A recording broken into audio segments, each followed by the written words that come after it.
My fellow rivalers, it's good to be on screen. It's been a while since I've decided to turn on this camera, and I thought, let's, for a change, just get a bit of recording in. It's good to see you. And it's another day and another fantastic reveal.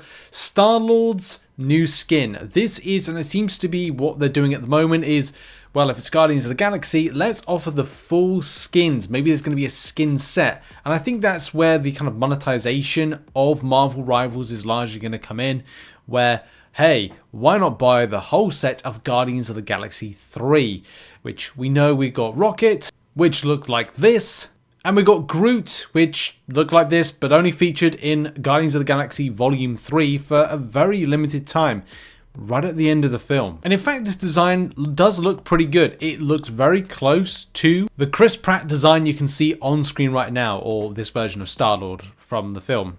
But all the while keeping the integrity and just the visual color palette that we know from Marvel Rivals that slaps, like this slaps. These next 20 days from launch are just going to be super spicy. We're going to see new reveals, we're going to see like different skins. I just can't wait. I don't know what's around the corner. New, I think, playthroughs. We're likely to see Hawkeye because that was something in the IGN first video that they were playing around with characters. So we're likely to see that at some stage. That is going to be super exciting. But I really want to play this game. I want to play Moon Knight. I think a lot of you guys and girls want to play this game.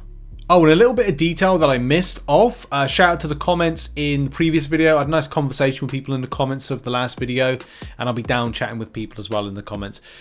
The cape. Now, I was a bit like looking at this, the color palette and the way that we're talking about color palette and contrast, and you can see like the blend, like it's just the cape on Mr. Knight just blends into the background. This paneling effect that they've got with the wall that he's against.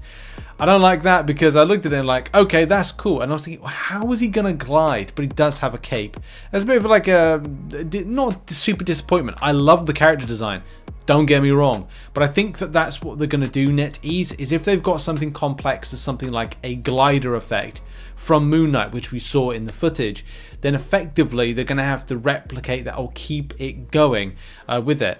Will the character and that will be the next thing, will the character be able to throw his batons, because they're not going to be the moons, they're not going to be the darts, they're not going to be the blades, you know, that's going to be different, isn't it? Like how he has batons. In a default skin you could probably see on screen he does have batons, but what I'm referring to is like, right, well he throws anks, I'm sure that will be a thing, but he's going to have blades, so are they going to be mapped to, and the darts, are they going to be mapped to something completely different when they're thrown? Is he not going to throw his batons? Is it just going to be still throwing darts and the blades? Like, there's some questions I still have when it comes to skins. And that's a question I think I'll throw to the comment section. Do you think NetEase are going to do something with the skins to allow them to expand with different types of weaponry?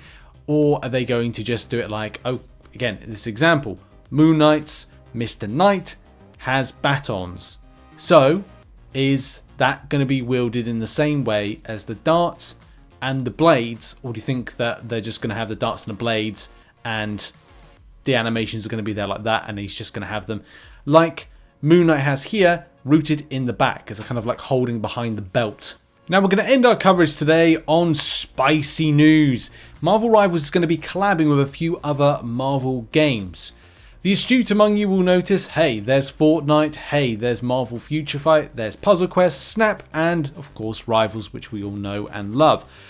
But there are some Marvel games that are missing from this. One of those is a game that I'm known for covering called Marvel Contest of Champions. It's a bit weird not to see it as a collab, but there could be some type of extra things going on. Is there beef? Is there a conflict of interest? Is there a different demographic? There's probably a good logical explanation as to why they're not collabing with the likes of Marvel Contest of Champions. And the same thing must be for Marvel Strike Force, which again misses out on the opportunity to feature in this collab in December. It really can't be a conflict of interest at all, especially as Netmarble own both Marvel Contest of Champions and Marvel Future Fight, the latter title being the one that is featured in this big collaboration.